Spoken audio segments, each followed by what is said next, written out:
மின்மினி தமிழர்களுக்காகவே வந்தாச்சு முதல் hyper local social media app. உடனே டவுன்லோட் பண்ணுங்க.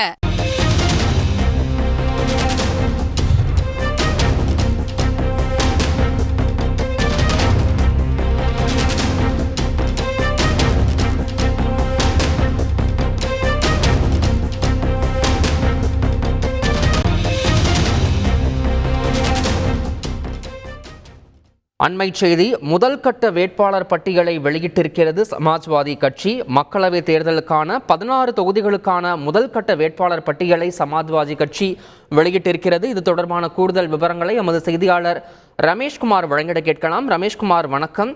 இந்த வேட்பாளர்களுடைய பட்டியலில் ஸ்டார் வேட்பாளர்கள் யாரும் இடம்பெற்று இருக்கிறார்களா? அவர்களுக்கு எந்த தொகுதி ஒதுக்கப்பட்டிருக்கிறது? இது தொடர்பான முழு விவரங்களை சொல்லுங்க ரமேஷ்.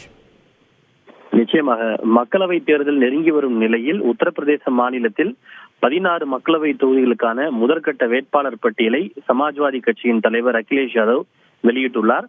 கடந்த வாரம் காங்கிரஸ் கட்சிக்கு உத்தரப்பிரதேசத்தில் மொத்தம் உள்ள 80 தொகுதிகளில் 11 தொகுதிகள் ஒதுக்கப்படுவதாக அறிவித்தார். ஆனால் காங்கிரஸ் கட்சியோ தொகுதி பங்கீடு பேச்சுவார்த்தை முடிவடையவில்லை, அது நடைபெற்று வருகிறது என தெரிவித்திருந்தது.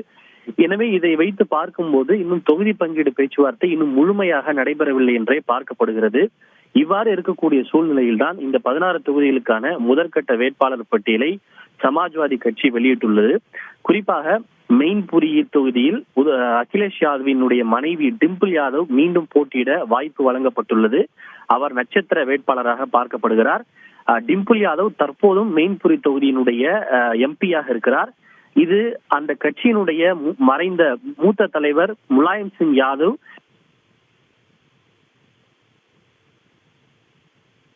தகவல்களுக்கு நன்றி ரமேஷ். மின்மினி தமிழர்களுக்காகவே வந்தாச்சு முதல் hyper local social media app. உடனே டவுன்லோட் பண்ணுங்க.